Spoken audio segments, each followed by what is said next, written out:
Hello everyone, welcome to Eye on Africa. Here are your headlines on this Tuesday.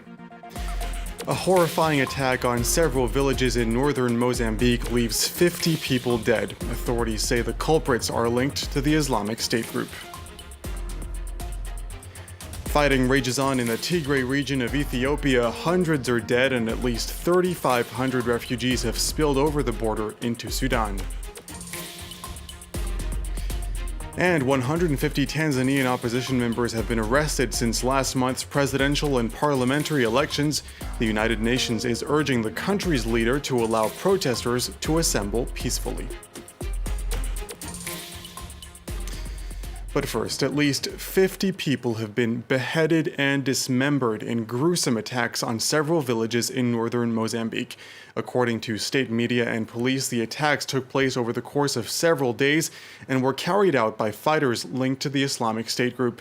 Witnesses told local media that the fighters had driven residents of one village onto a football pitch before murdering them there.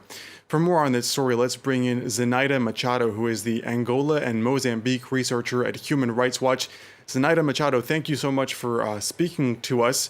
First of all, what more can you tell us about these attacks? What we know so far is that this recent attack and this recent beheading took place in a district called Muidumbi, which is in the coastal area of Cabo Delgado. And Muidumbe has been under attack and has apparently been seized by the insurgents since last week. And that's where the beheadings took place. But it's important to note that those beheadings are not completely new in this conflict that started in October 2017. Beheadings have been used by the insurgents as a weapon of war. And many people have been beheaded in the past 3 years. We don't know the numbers, we don't know the extent of beheadings, and we don't know what particular group they are targeting. But what we know for sure is that as people are able to come out of the areas that they have been stranded for the past months, they are now able also to reach out to us, reach out to authorities, reach out to the local media, and tell the stories of what has been happening in their villages. It's been quite difficult to get information about who exactly carried out those attacks. The fighters are believed to have pled allegiance to the Islamic State Group, but not much else is known. No, not much is known because the group has not been very good at communicating in terms of what their objectives are and why they chose Mozambique or Cabo Delgado for that matter. Their alliance to ISIS was a surprise when sometime late 2018, ISIS itself claimed some of the attacks that had target security forces in the northern districts of Cabo Delgado. But what I can tell you at this stage is that this group started as a small group of locals that attacked some police station. Then they moved into attacking village, beheading civilians, but specifically target people in those villages. But now they've grown, and they've grown to the stage of being able, for example, to take control of some towns, which is the case of Mosimbo da Praia that was first seized in towards end of August, and they're still controlling the town. And now most recently the case of Muidumbi, which is where people are beginning to flee from. Some analysts say that it's not only religion that could be involved in this situation. Some analysts are suggesting that unemployment, poverty could be a source of this anger. Do you believe that's credible? I believe that the genesis of the conflict of Cabo Delgado involves several phenomena. The religious one could be one because a large part of the population there belongs to a certain Muslim, certain religious group. There is also an element of poverty and an even society where all those news of gas and oil discoveries have not really tracked down to the ordinary citizen, to that young man that has been unemployed for decades and is looking for an opportunity to survive and to feed his young family. But there is also an element of tribals. There are two major tribes in Cabo Delgado that don't seem to have really manage to sort out their differences over centuries of existing. So there are a lot of elements playing around the conflict. I think at this stage, all we can do is to wait for the group itself to come up and their leadership to tell us what exactly they're intending to do. Very quickly, Mrs. Machado, Human Rights Watch, Amnesty International, they've also criticized the government for the way it has responded to past attacks carried out in the area. Yes, we have also documented abuses from security forces, especially in their counter-terrorism operations. We know that security forces mishandle detainees. We know also that they arbitrarily arrest people, they harass people, they arbitrarily detain journalists who are simply reporting on what is going on.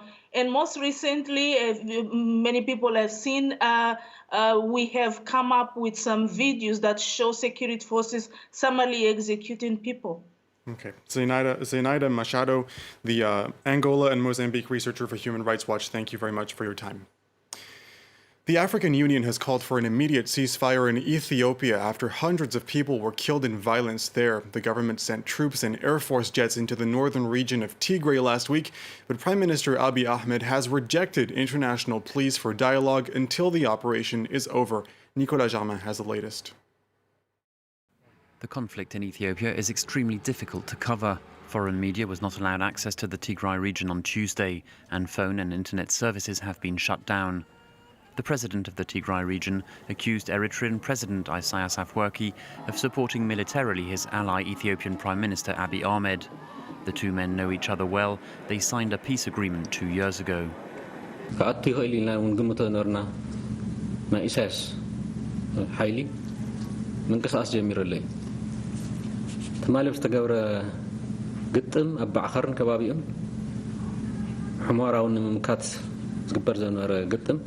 بدحريت نائساس حيلي نائساس كبرت برتات أو حمرة.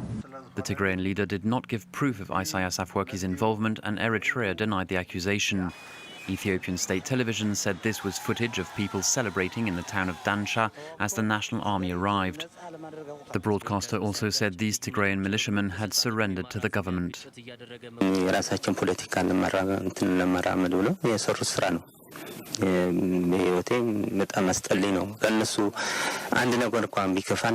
For nearly 3 decades, Tigrayans, who are a minority, dominated the Ethiopian government. But since the arrival in 2018 of Abiy Ahmed, who's from the largest Oromo ethnic group, they feel marginalized. Last week, Abiy Ahmed accused them of attacking an army base and launched a military operation against them. On Tuesday, the African Union called for the immediate cessation of hostilities. The former president of Mali, Amadou Toumani Touré, has died at the age of 72. Touré was a former soldier and first began leading the country in 1991 after overthrowing the unpopular regime of Moussa Traoré. Touré, who was nicknamed the Soldier of Democracy, won presidential elections in 2002 and again in 2007. Toward the end of his rule, neighboring countries began accusing him of ignoring the spread of jihadists in northern Mali. In 2012, soldiers who accused Touré of not supporting their battle against jihadist insurgents ultimately deposed him.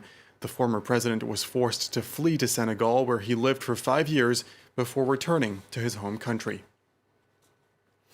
The United Nations say at least 150 members of Tanzania's opposition have been arrested over the course of the past 2 weeks following fiercely disputed elections in the country. Human Rights Chief Michelle Bachelet says the arrests began on the eve of the October 28th vote. That election saw President John Magufuli win 84% of the vote. The main challenger, Tundu Lissu, won just 13%. According to a party spokesman, Lissu left the country for Belgium this Tuesday, where he is expected to undergo health treatments and open a new political battle. France 24's Mukelo Halachuayo has more from Nairobi. The United Nations High Commission on Human Rights has today called for a thorough and independent investigation into all allegations of rights abuses before and after last month's elections in Tanzania. She highlighted the killing of at least 10 people and injuring of more than 50 in the Indian Ocean archipelago of Zanzibar. President John Magufuli was announced the winner of the election, which was marred by violence. Opposition and rights groups say it was rigged. The Electoral Commission denies it. Magufuli was inaugurated last week in a ceremony in the capital, Dodoma. He pledged to create employment opportunities and fight corruption. Numerous opposition politicians were arrested following the elections after they rejected the results and called for protests. The spokesperson of ACT, an opposition party, is currently here in Kenya's capital, Nairobi, receiving medical treatment after he was attacked by police last week. The main opposition party leader, Tundu Lissu, has fled to Belgium, where he previously lived in exile after surviving an assassination attempt nearly 3 years ago. He says that he has received death threats since disputing the poll results and calling for his supporters to demonstrate. Meanwhile, Amnesty International has called on the government of Kenya to grant asylum to a former member of Tanzania's parliament who has fled the country after he said that he was also threatened. Rights groups have expressed concern about the shrinking civic and media space since Magufuli came into power 5 years ago. The disputed election results almost completely eliminated opposition parties from parliament. They say they expect the next 5 years will see more repressive legislation to silence government critics, target journalists, and restrict civil liberties. That does it for this edition of Eye on Africa. Thomas Waterhouse will be with you in just a moment as Live from Paris continues on France 24.